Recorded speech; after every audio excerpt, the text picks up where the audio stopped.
Imagine if the apartments you live in had a farm growing food that feeds everybody that lives within the apartments. Imagine it had its livestock to produce any other little resources they want or need. Imagine it was fenced up. It had its little guard shacks. Some of the members of the apartments tend to the crops. Some tend to the animals. Some tend to the maintenance.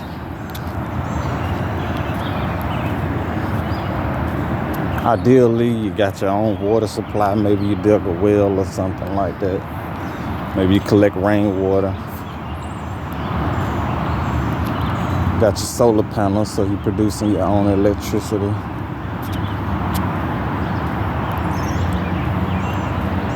You got some of the adults teaching the children whatever skill sets those adults have to pass down to them.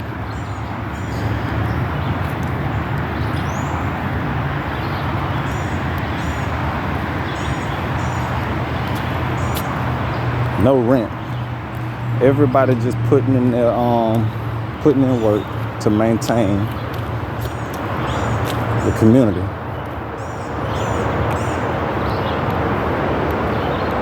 Those apartments. And down the street, in the next apartments, they do the same.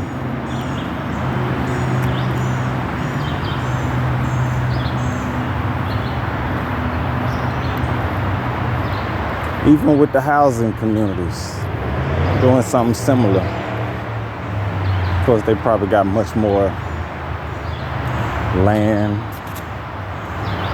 They'll probably have much more land, of course. Probably have their own space because of the housing and stuff like that. Have much more space to themselves.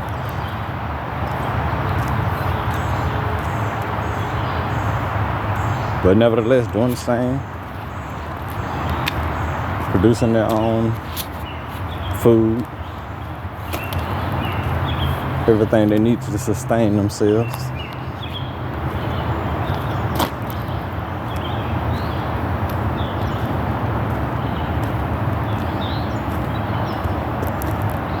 That is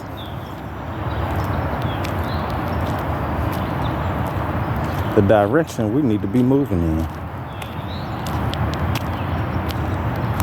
If we want to regain control over our lives, you got to stop supporting this system. It shouldn't be no situation. You got these apartment owners, they don't even care about their apartments. They don't want to do the maintenance. They want you to do the maintenance because it saves them money. And if stuff is broken, they're going to charge you for it, which is understandable when it's a business thing. But if you plan on keeping that place for the long term, you don't want to leave. You don't want to leave that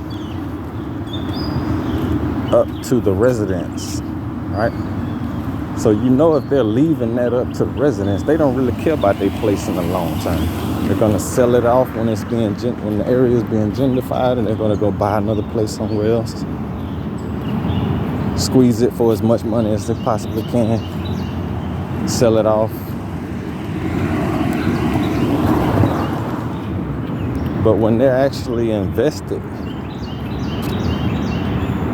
in their apartments, in their land, in their community, they're going to take care of it. They're going to make sure it's taken care of. And when the people are taken care of within it, they're going to make sure they return that. They're going to want to take care of their home too, because then it's a community. Everybody looking after each other.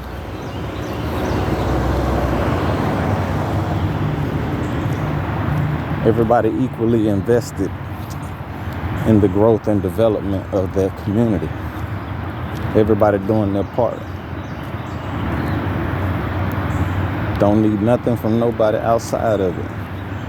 Trading with other communities for resources they may not have and want. You know what I'm saying? Develop your own little warehouses within your community, your own little grocery stores, your own little banks.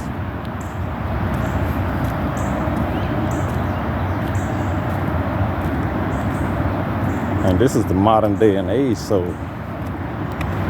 communications, all that type stuff will be going on with other communities nearby, trading with each other. All that is how we supposed to be functioning right now. We should have never let that go. We should have never let that go. Nationalism is not the move.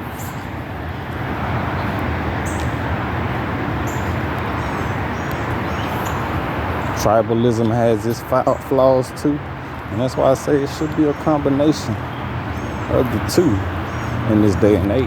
With the technology that we have and stuff like that, communication across the world is a whole lot easier.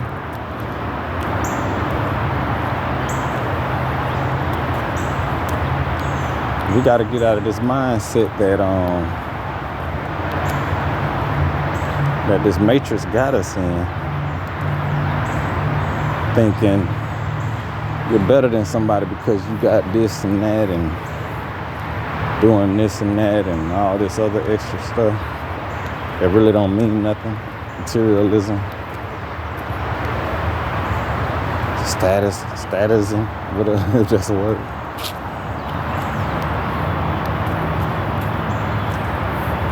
Nobody's born in this world not wanting to succeed in life.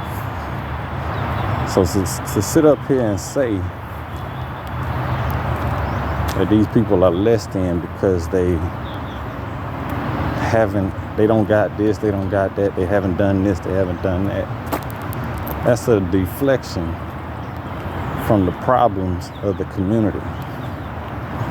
Because every child is born with that desire to succeed. And how the environment nurtures that child determines how successful that child will become. So for every homeless person, every criminal, all that in which you deem a negative in the community is a reflection of that community, of that leadership over that community.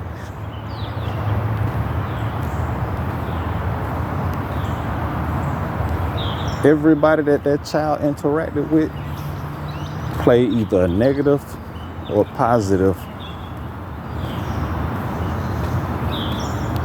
in their life. In this day and age, most people are negatives because a lot of people don't even care about the next person's child. A lot of people don't care about their own child. But separation is necessary, especially for black people, because we are behind enemy lines. They've made that clear time and time again.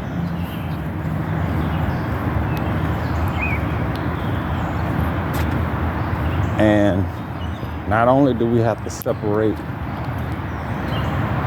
to organize, we have to separate to heal.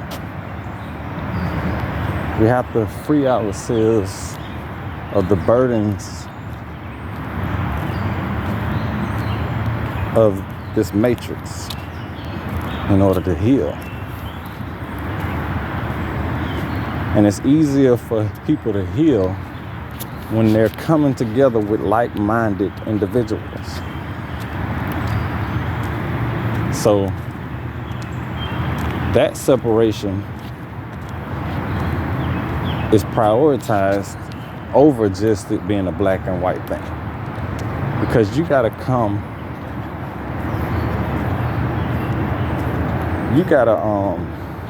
separate yourself based on those that you can get along with, like-mindedness, that share your principles.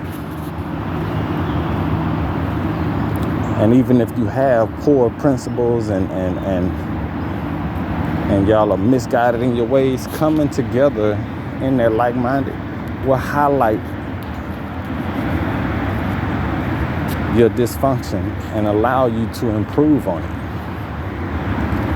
Versus you being mixed in with a maze of different types of people and never really having that time to self-reflect and recognize your issues. Never really having somebody to talk to that can relate to what you've been through.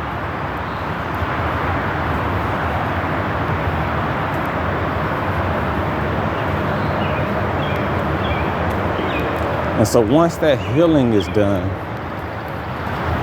and now we're separated based on black and white thing, that can begin to heal itself. And even if white people continue to try to attack black people,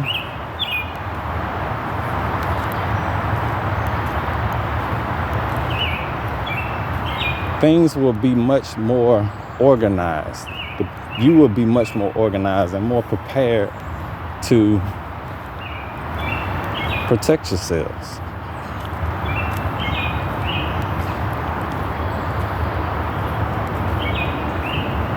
And when it comes to organizing behind enemy lines, the last thing you want to do is stuff everybody in one place.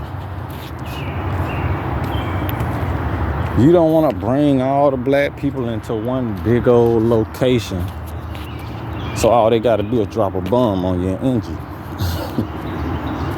You want to separate into smaller communities, spread out.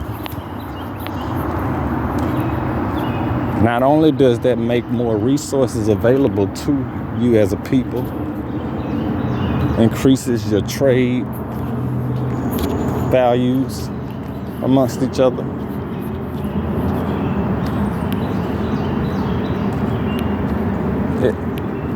it's also a good thing in terms of safety, flexibility. Being stuck, I've always had more of a nomadic mindset, right? Staying on the move, being able to live on the move was always a mindset. I prefer to buy land in a house. Like if I had things the way I wanted to have it right now, I'd probably have well, I ain't gonna say if I had it the way I wanted to have it, the world would be separated into communities like I'm speaking on, but just on a smaller scale, I would probably get me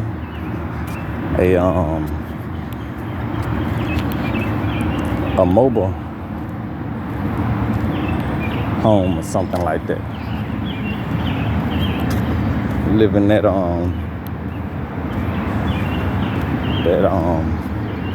off-grid life. I have multiple lands that I could drive my things to, stay there for a little bit, then go move to another area, stay there for a little bit. That's the type of time I would be on. Even as a community, I would do that as a community, but because just staying stationary, especially behind enemy lines, it ain't no good idea. But if you're gonna stay stationary, you definitely need to be connected with others and spread out. as your communities. Until we go through this phase, people, there is no growth in a positive direction. Things will get worse if you continue to allow these people to control your lives. Things will get worse.